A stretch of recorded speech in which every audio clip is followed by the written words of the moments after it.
بسم اللہ الرحمن الرحیم۔ السلام علیکم محترم ناظرین، ہمارے یوٹیوب چینل اردو کہانیوں میں خوش آمدید۔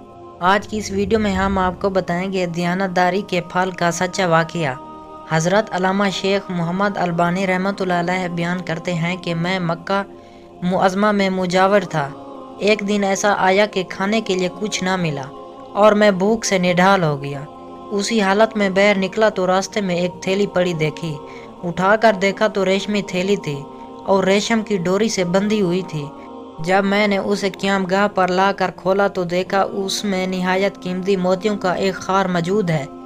بازار نکلا تو دیکھا ایک شخص رومال ہاتھ میں لیے پکار رہا ہے کہ میری تھیلی جس میں موتیوں کا ہار گم ہو گئی ہے، جو صاحب اس کا پتہ دے گا ان کو شکریہ کے طور پر 500 دینار انعام میں دوں گا جو اس رومال میں بندھے ہیں۔ پھر آپ فرماتے ہیں میں اس شخص کو اپنے گھر لے آیا اور تھیلی نکال کر اس کے حوالے کی۔ وہ شخص بڑا ممنون ہوا اور حسب وعدہ 500 دینار پیش کیے، لیکن میں نے اسے معذرت کی اور کہا میں نے یہ کام رضا الہی کی خاطر کیا ہے، اجرت لے کر میں اپنا اجر ضائع نہیں کرنا چاہتا۔ تاہم اس شخص نے اس کو قبول کرنے پر بہت زور دیا، لیکن میں برابر انکار کرتا رہا، یہاں تک کہ وہ تنگ آ کر چلا گیا۔ اس واقعے کے کچھ عرصے بعد میں نے مکہ معظمہ سے رخصت سفر باندھا اور ایک سمندری جہاز میں سوار ہو گیا۔ بعد کی سمتی سے راستے میں طوفان آ گیا اور جہاز ایک چٹان سے ٹکرا کر پاش ہو گیا۔ میرے سوا سب مسافر ڈوب گئے۔ میرے بچنے کی یہ صورت ہوئی کہ تختہ میرے ہاتھ میں آ گیا اور میں اس پر بیٹھ گیا۔ بہتا بہتا ایک جزیرے کے ساحل تک پہنچ گیا۔ حسن اتفاق یہ ہوا کہ اس جزیرے کے باشندے مسلمان تھے۔ میں وہاں کی مسجد میں ٹھہر گیا۔ لوگوں نے مجھ سے حال دریافت کیا تو میں نے ان کو سارا واقعہ بیان کر دیا۔ لوگ یہ سن کر بہت متاثر ہوئے اور میرے ساتھ نہایت اچھا سلوک کیا۔ بہت سے لوگ مجھ سے قرآن کریم کی تعلیمات حاصل کرنے آنے لگے اور اپنے بچوں کو بھی قرآن کی تعلیمات کے لیے میرے پاس بھیجنے لگے۔ تھوڑی ہی مدت میں یہ لوگ مجھ سے بے حد مانوس ہو گئے اور مجھے اپنا مرشد سمجھنے لگے۔ اس کے علاوہ وہ مجھے کافی مالی امداد بھی دیتے تھے اور دوسری کئی قسم کی خدمات کرنے سے بھی گریز نہ کرتے تھے۔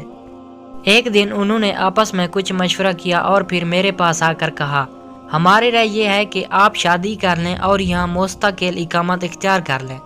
میں نے کہا جیسے آپ لوگوں کی خوشی۔ چنانچہ انہوں نے بتایا کہ ہمارے یہاں ایک مالدار یتیم لڑکی ہے، ہمارے خیال میں اس کے لیے آپ سے بہتر شوہر ملنا مشکل ہے۔ اگر آپ رضامند ہوں تو اس سے آپ کا نکاح کر دیں۔ میں نے رضامندی کا اظہار کیا اور میرا اس لڑکی سے نکاح ہو گیا۔ جب میں نے خلوت میں اپنی بیوی کو دیکھا تو یہ دیکھ کر حیران رہ گیا کہ وہی تھیلی والا ہار اس کے گلے میں پڑا ہے۔ دریافت کرنے پر معلوم ہوا کہ یہ لڑکی اسی حاجی کی بیٹی تھی جسے میں نے محض اللہ کے لیے ہار واپس کر دیا تھا۔